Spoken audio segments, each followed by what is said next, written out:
Hello friends, कैसे हैं आप सब। मल्टी टीचिंग चैनल में आपका स्वागत है।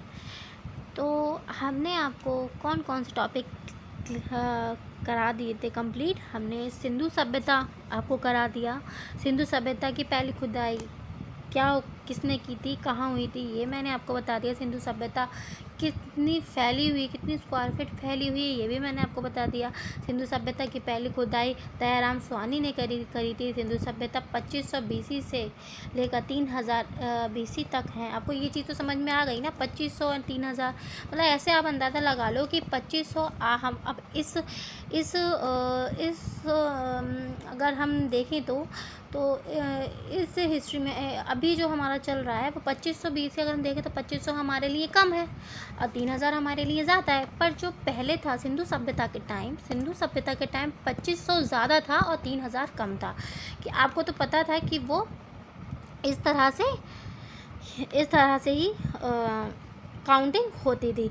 और सिंधु सभ्यता कितनी स्क्वायर फीट फैली थी? सिंधु सभ्यता 13 लाख स्क्वायर फीट फैली थी।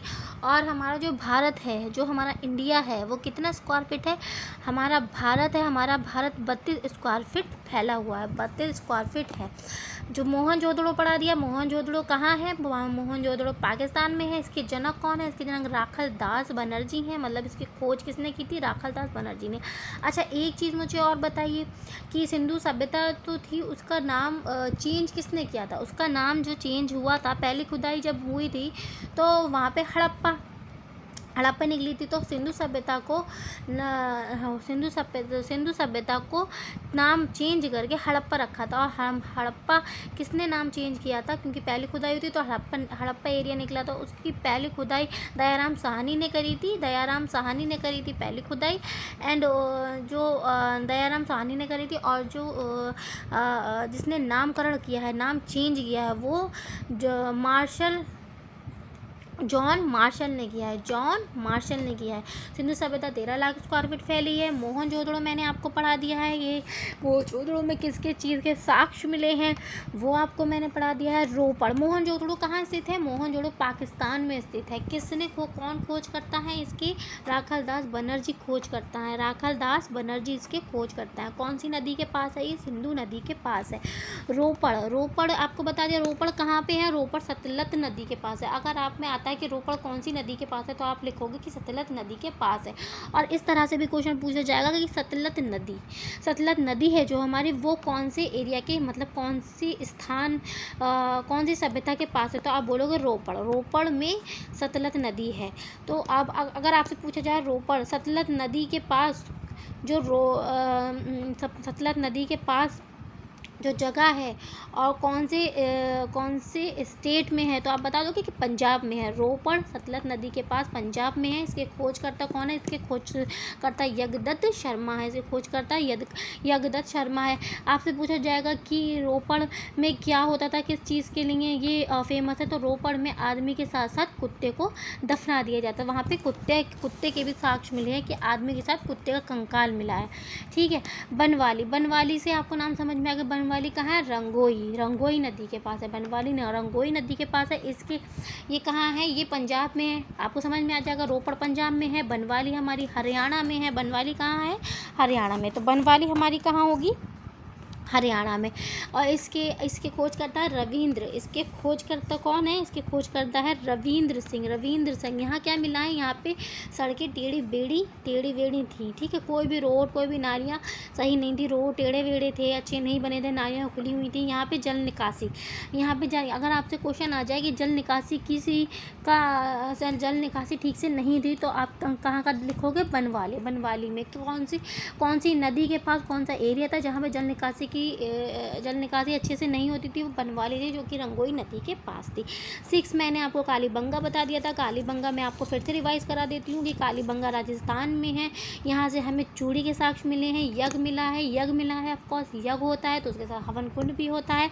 और हमें एक ईंट मिली है जो कि डिज़ाइन करी हुई है। डिज़ाइन मतलब अलंकृत ईंट मिली है। कौन सी नदी के पास है? ये घाघर नदी के पास है। फिर मैंने आपको फिर मैंने आपको क्या करा था, लोथल, आपको लोथल पढ़ा दिया। लोथल भी कहाँ है, लोथल भी हमारा जो है वो भुगवा नदी के पास है, भुगवा नदी के पास है, गुजरात में है। पंजाब में हमारा क्या था, पंजाब में हमारी पंजाब में बनवाली था, पंजाब में हमारा रोपड़ हमारा पंजाब में है, बनवाली हमारी हरियाणा में है, कालीबंगा राजस्थान में है। ठीक है, कालीबंगा हमारी कहाँ है, राजस्थान में है, कालीबंगा राजस्थान में है। और आपका लोथल कहाँ है, लोथल है आपका लोथल है आपका गुजरात में। लोथल कहाँ है, लोथल कहाँ है, सॉरी लोथल कहाँ है, गुजरात में। तो भुगवा नदी, अगर आपको क्वेश्चन आ जाए कि लोथल कौन सी नदी के पास है, तो आप लिखेंगे भुगवा नदी। या भुगवा नदी के पास कौन सा राज्य बसा था, लोथल। भुगवा नदी के पास लोथल राज्य बसा था, लोथल सभ्यता थी। ठीक है, यहाँ पे क्या, यहाँ से क्या हमें साक्ष्य मिले, पति प्रथा। पति प्रथा मतलब कि पति के साथ साथ पत्नी के भी साक्ष्य मिले, मतलब एक कंकाल के साथ दूसरा कंकाल हमें मिला है।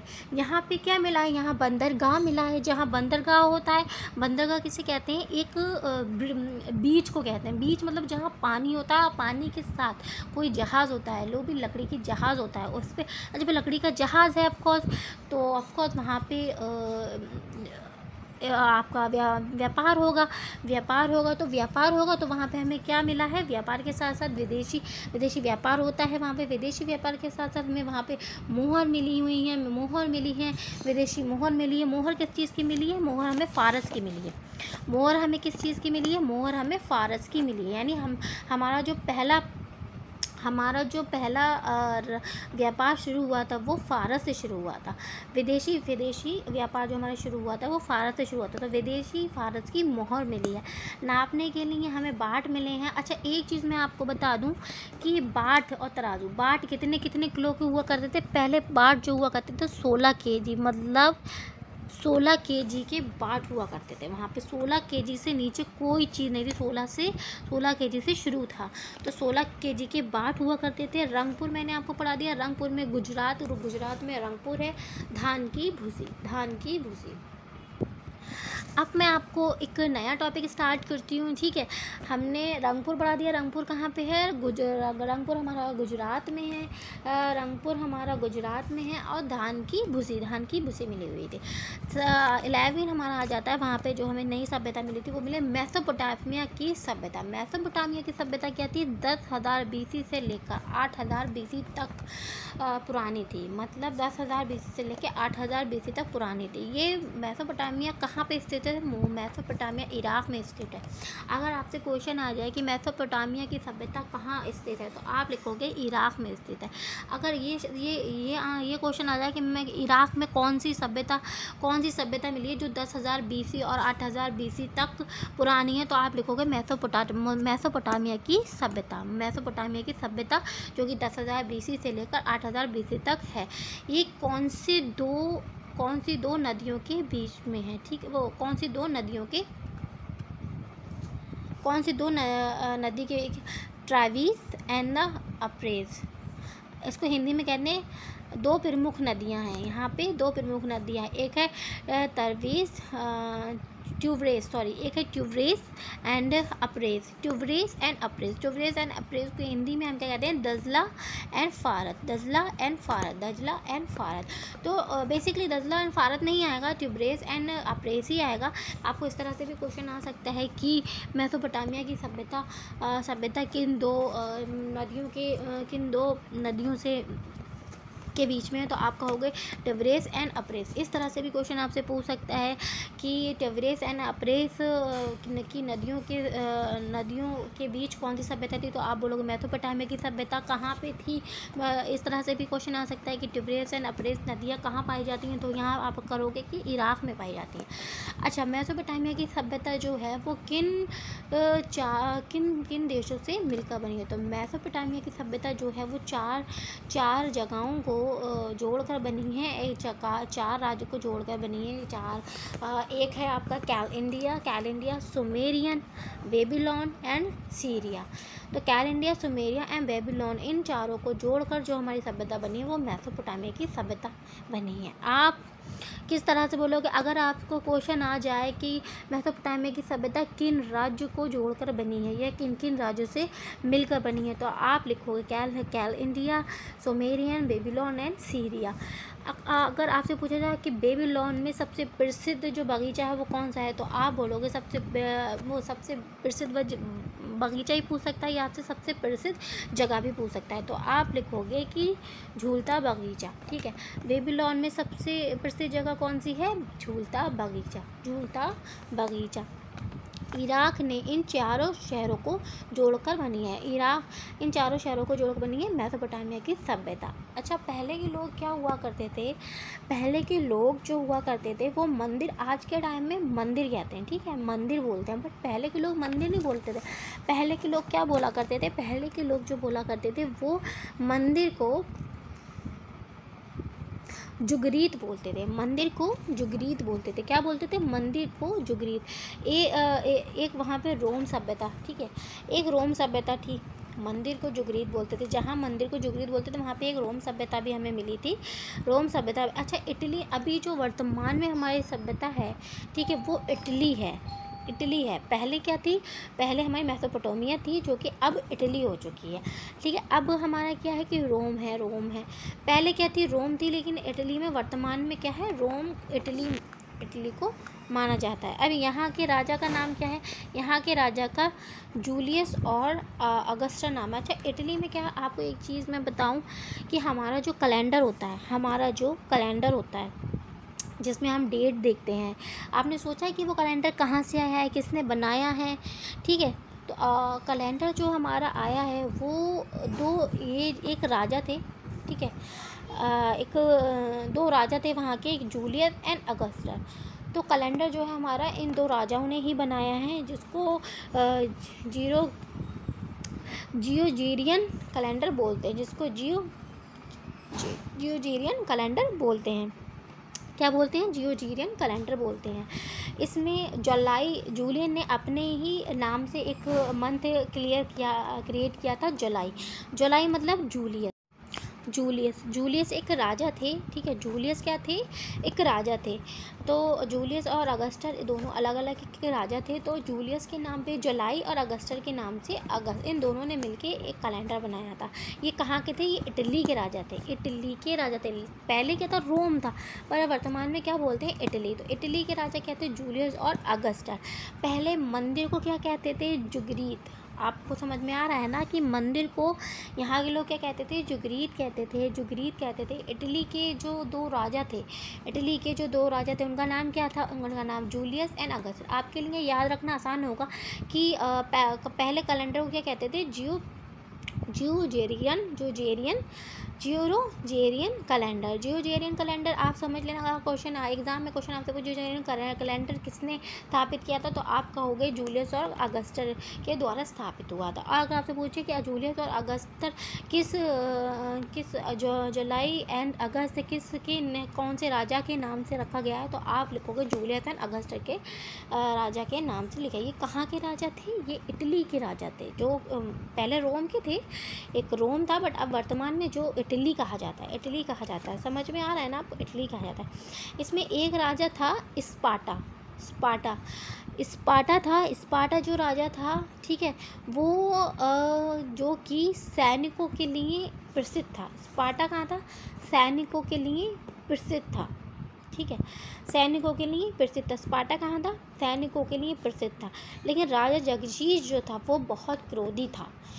ये सैनिकों के लिए प्रसिद्ध था। इसके सैनिक जो थे वो बहुत हुआ करते थे और बहुत ज़्यादा पावरफुल सैनिक हुआ करते थे। इसलिए ये अपने सैनिकों के बल पे किसी का युद्ध भी जीत सकता था।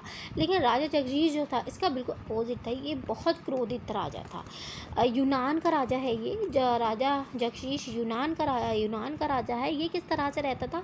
ये यूनान का राजा, ये एक लेडीज़ का टाइप बना रहता, ठीक है, अपने कानों में और हाथों में एंड अपने पूरे सर पे और अपने नोज़ से लेके सर तक कुछ इस तरह से अपने आप को बना के रखता था कि लाइक चेन्स वगैरह पहने हुए ये सब कुछ बना के अपने आप को रखता। लेकिन ये क्रोधित बहुत था।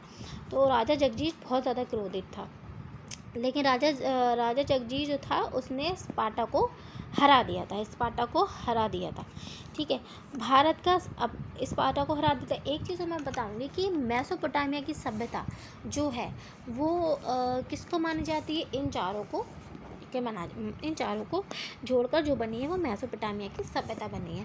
लेकिन एक चीज़ मैं आपको बताऊंगी, जो मेसोपोटामिया की सभ्यता है वो कहाँ है, मिस्र। आप क्या कहते हैं, मिस्र को बोलते हैं। मिस्र में हमारे इस तरह से उसके बड़े बड़े लाइक मैं आपको एक चीज़ बताती हूँ क्रिएट करके कि मिस्र में हमारे कैसे पहले के राजाओं का जो हुआ करता था, किस तरह से बनाते थे, ये इस तरह से इनके घर हुआ करते थे। ठीक है, ये पत्थरों के बनते थे, क्या पत्थरों के बनते थे, ये इतने ऊंचे ऊंचे पर्वत की तरह बने होते थे। ठीक है, ये इस तरह से ये पत्थर लगे होते थे, पत्थर होते थे ये, एक एक पत्थर, इनका एक एक पत्थर इतना बड़ा इतना भारी हुआ करता था कि पता नहीं कि किस चीज़ से रखा जाता था। ठीक है, पहले कोई ऐसी गाड़ी वगैरह की सुविधा तो थी ही नहीं, तो एक चीज़ थी कि कोई ना कोई यहाँ पे इंजीनियरिंग यहाँ की, इसका मतलब ये जो है इस तरह से जो इस तरह से जो होता था, ये चीज़ दिखा रहा है। ये सबसे ऊंचा, ये एक एक पत्थर जो नीचे लगा होता है ना, नीचे ये एक एक पत्थर इतना बड़ा हुआ करता था कि एक आदमी से भी बड़ा, जो आजकल के लोग हैं ना उनसे भी बड़ा। पहले के लोगों की हाइट कितनी होती थी, 11 फीट होती थी, 12 फीट। आज आपकी हाइट इतनी नहीं होती है, तो इतना फिट और फिर इतना भारी पत्थर हुआ करता था। किस तरह से इस चीज़ को लेके यहाँ रख के और इतना बारीकी से तराशा गया है, इसको आप सर्च करोगे, यहाँ पे टूरिस्ट घूमने जाते हैं। लेकिन ये जो चीज़ है, ठीक है, यहाँ पे एक प्रसिद्ध है, ये जो चीज़ें यहाँ पे नहीं जाने देते, क्योंकि यहाँ पे कुछ ऐसा रहस्य छुपा है जो कि यहाँ की जो पुलिस है वो नहीं चाहती, यहाँ की जो राज्यसभा है वो नहीं चाहती है कि इसका रहस्य खुले। ठीक है, तो बस यहीं तक ये इस तरह से कुछ होते हैं, ऐसे करके ऊपर जाने का होता है, अंदर से इस तरह से ऊपर जाने का कुछ होता है, गुफाएं बनी होती हैं। लेकिन ये जो चीज़ है ये बाहर की सतह पे, ये अंदर से कुछ इस तरह से जाने का होता है, ये इधर से ऊपर जाने का नहीं होता है। ठीक है, आपको समझ में आ रहा है ना? अगर आपको समझ में नहीं आ रहा तो मेरे कमेंट्स बॉक्स में बोल सकते हो कि मुझे समझ में नहीं आ रहा है, तो मैं आपको किसी और तरीके से समझाऊँगी, आपको थोड़ा सा एग्जाम्पल अपने फ़ोटोज़ वगैरह क्रिएट करके समझाऊँगी। ठीक है, ये मैं एक रफली आपको समझा रही हूँ कि मिस्र में एक राजा था। ठीक है, मिस्र का राजा कौन था जो सबसे ज़्यादा फेमस है? मिस्र का राजा है फ़िरौन बहुत ज़्यादा फेमस है। फ़िरौन जो है उसकी लाश अभी तक है। मिस्र में क्या होता है, ताबूत होते हैं, इस तरह से ताबूत होते हैं। ठीक है, इस तरह से ताबूत बने होते हैं। इसमें क्या करते हैं, मिस्र में ऐसे पट्टियों से, लाइक ये है, ठीक है, ये है, इसकी ना पट्टियों से, ऐसे पट्टियों से बांध के रखते थे, समझ रहे हो, यहाँ पे पट्टियों से बांध के रखते थे, जो भी है वॉटेवर, यहाँ पट्टियों से बांध के रखते थे। जो उसको क्या बोलते हैं, मम्मी। द मम्मी फिर मूवी देखी होगी आप सब लोगों ने,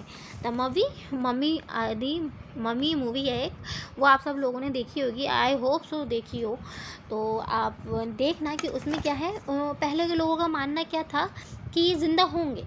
ठीक है, ये जो भी मर जाता है वो ज़िंदा होंगे, बट वो लाश कहाँ था, आपका क्या है, आपकी लाश आप 2 से 3 दिन रखें, उसमें कितनी बुरी स्मेल आ जाएगी, वो लाश देखने लायक नहीं रहेगी, ऐसी रहेगी बॉडी। लेकिन पहले के लोगों की लाशें रखी जाती थी, 1-1, 2-2 महीना, सालों गुजर जाते थे, वो ताबूत में बंद ही रहती थी। तो उनको मम्मी बोलते थे, ममीज़ बोलते थे, क्या बोलते थे उनको, मम्मी बोलते थे। तो किस तरह से रखते थे, तो यहाँ का ये द मम्मी मिलने से हमें ये पता लग रहा है कि यहाँ की रासायनिक कितनी तेज़ है, यहाँ की रासायनिक यहाँ की बहुत तेज़ है। यहाँ के राजा कुछ ऐसा केमिकल, कुछ ऐसी दवा लगा के रखते थे पूरी बॉडी पे कि पूरी बॉडी उनकी ठीक रहती थी। तो आप देखोगे कि फ़िरौन जो है ना, फ़िरौन हज़ारों साल पहले मारा गया था, जिसकी बॉडी आज तक है। आप नेट पे सर्च करना, नेट पे आ जाएगा, फ़िरौन जो था मिस्र का राजा फ़िरौन, उसकी बॉडी अभी तक है और एज इट इज़। अब मतलब ये है कि तब से हज़ारों साल पहले की है, तो एज इट इज़ ऐसे तो नहीं होगी, थोड़ा बहुत तो होगा। बट क्या है, अगर आप अभी रखोगे 1 महीने बाद उनकी हड्डियाँ नहीं होती हैं लोगों की, लेकिन उनकी उनकी क्या है, स्किन तक है, बस स्किन उनकी इस तरह से अजीब सी होगी, उनको क्या वही वाला केमिकल लगा के रखते हैं जो कि मिस्र से पैदा हुआ है, मिस्र से पैदा हुआ है, ठीक है। तो वही चीज़ है कि यहाँ से रासायनिक जो चीज़ है वो हमारी मिस्र से है। इससे पता चलता है, मम्मी से पता चलता है कि ये हमारी मिस्र से रासायनिक यानी केमिस्ट्री यहाँ की बहुत बहुत ज़्यादा पावरफुल थी, बहुत ज़्यादा पावरफुल थी। तो आपको समझ में आ गया ना कि मिस्र का राजा कौन है, फ़िरौन है। अच्छा, अब मैं आपको, अभी तक के मेरे सारे टॉपिक ख़त्म हो चुके हैं, ठीक है। अब मैं आपको कुछ क्वेश्चंस जो होते हैं वो मैं आपको बताती हूँ, ठीक है। क्या किस तरह से क्वेश्चन पूछे जा सकते हैं। एक तो आपसे क्वेश्चन पूछा जा सकता है कि भारत का सबसे बड़ा स्थल कौन सा है। तो भारत का सबसे बड़ा स्थल जो है वो राखीगढ़ी है, ठीक है। भारत का सबसे बड़ा स्थल कहाँ है, राखीगढ़ी। भारत का सबसे बड़ा स्थल कहाँ है, राखीगढ़ी। अगर आपसे क्वेश्चन आ जाए कि भारत का सबसे बड़ा स्थल कहाँ है, तो आप लगाओगे राखीगढ़ी। भारत की सबसे पुरानी सभ्यता कौन सी है, भारत की सबसे पुरानी सभ्यता सिंधु घाटी है। क्या है, सिंधु घाटी। भारत की सबसे पुरानी सभ्यता सिंधु घाटी है, ठीक है, सिंधु घाटी है। एंड एक क्वेश्चन आपका हो सकता है इस तरह से आ जाए कि भारत की शहरी सभ्यता कौन सी है। तो भारत की शहरी सभ्यता जो है वो सिंधु सभ्यता होगी। अच्छा, सिंधु सभ्यता में सबसे बड़ी सभ्यता कौन सी है, ये क्वेश्चन भी आ सकता है कि सिंधु इस तरह से भी पूछेंगे कि सिंधु सभ्यता में सबसे बड़ी सभ्यता कौन सी है, या इस तरह से भी क्वेश्चन आ सकता है हड़प्पा सभ्यता में सबसे बड़ी सभ्यता कौन सी है। तो आप कहोगे कि मोहनजोदड़ो, जो कि पाकिस्तान में है। अगर पूछे किस में है, तो अगर पाकिस्तान में पूछे कि पाकिस्तान में हड़प्पा सभ्यता की सबसे बड़ी सभ्यता कौन थी, तो आप बोलोगे मोहनजोदड़ो।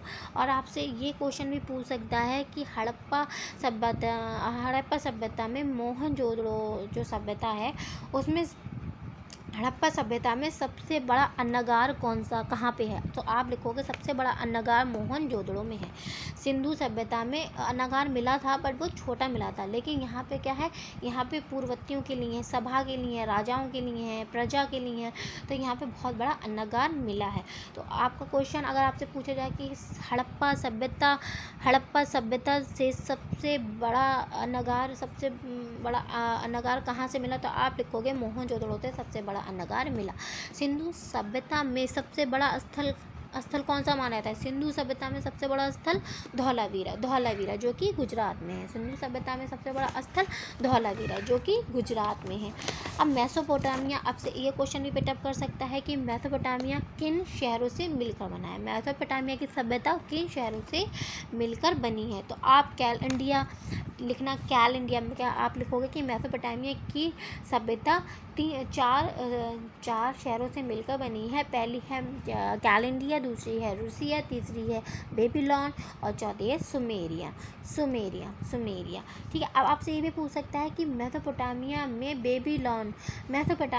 जो बेबीलोन जगह है, मेसोपोटामिया से जो बेबीलोन सभ्यता से जुड़कर ये क्वेश्चन पूछ सकता है कि बेबीलोन से जुड़कर जो मेसोपोटामिया बनी है उसमें बेबीलोन में सबसे ज़्यादा प्रसिद्ध जगह कौन सी है। आपसे बेसिकली ये पूछ सकता है कि बेबीलोन में सबसे ज़्यादा प्रसिद्ध जगह कौन सी है, तो आप लिखोगे झूलता बगीचा बेबीलोन में सबसे प्रसिद्ध जगह है। अच्छा, सिंधु सभ्यता में सबसे पहली खोज किसकी हुई थी, सिंधु सभ्यता में सबसे पहली खोज आग की खोज हुई थी। सिंधु सभ्यता में किस धातु की खोज हुई थी, सिंधु सभ्यता में तांबा की खोज हुई थी, जो कि ताम्र पाषाण काल के नाम से भी जानी जाती है।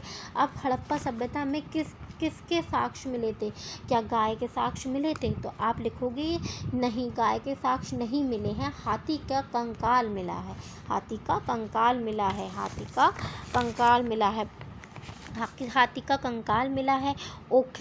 ओखली मिली है। 37 कब्रिस्तान मिला है। ताबूत, स्वास्तिक चिन्ह मिला है, ठीक है, क्या मिला है, स्वास्तिक चिन्ह मिला है। कुम्हार का चाक मिला है। अन्नगार मिला, शार्मिक आवास और मातृ देवी की मूर्ति। अच्छा, एक क्वेश्चन मातृ देवी की मूर्ति, एक क्वेश्चन ये भी आ सकता है कि आप मुझे एक क्वेश्चन का आंसर अभी मैं आपसे पूछती हूँ कि जॉन मार्शल थे, जॉन मार्शल की सभ्यता जॉन मार्शल ने किस सभ्यता का नामकरण किया था? ये क्वेश्चन का आंसर आप मुझे दोगे कमेंट्स बॉक्स में। आप मुझे बताएं कि जॉन मार्शल ने किस सभ्यता का नामकरण किया था। आप ये क्वेश्चन का आंसर मुझे दें कि जॉन मार्शल ने किस सभ्यता का नामकरण किया था। बता देंगे ना आप लोग? तो कमेंट्स बॉक्स में आप लोग मुझे बताएं। और सेकंड आप मुझे बताएं कि हड़प्पा सभ्यता कौन सी जगह है, हड़प्पा सभ्यता कहाँ पाई गई है, ठीक है? ये मुझे आप कमेंट बॉक्स में बताएं। तो नेक्स्ट वीडियो के लिए मैं आपसे मिलती हूँ। उम्मीद है आपको ये सब कुछ समझ आया होगा। अगर कुछ भी आपको नहीं समझ में आया, कोई भी कन्फ्यूज़न हो आपको, तो आप मुझसे कमेंट बॉक्स में जाके पूछ सकते हैं और क्वेश्चन कर सकते हैं। मैं कोशिश करूँगी कि मैं आपके क्वेश्चन का आंसर दूँ और क्लियरली आपको हर एक चीज़ समझाऊँ। तो नेक्स्ट वीडियो में मिलते हैं। मेरी नेक्स्ट वीडियो मैं आप कल अपलोड करूँगी, और कल तक के लिए बाय। एंड हाँ, मेरे चैनल को सब्सक्राइब, शेयर, सबसे इम्पॉर्टेंट है लाइक करना ना भूलें, क्योंकि मेरी जो मैं नई वीडियो डालूँगी उसका नोटिफिकेशन आपको मिलता रहेगा। Thank you so much.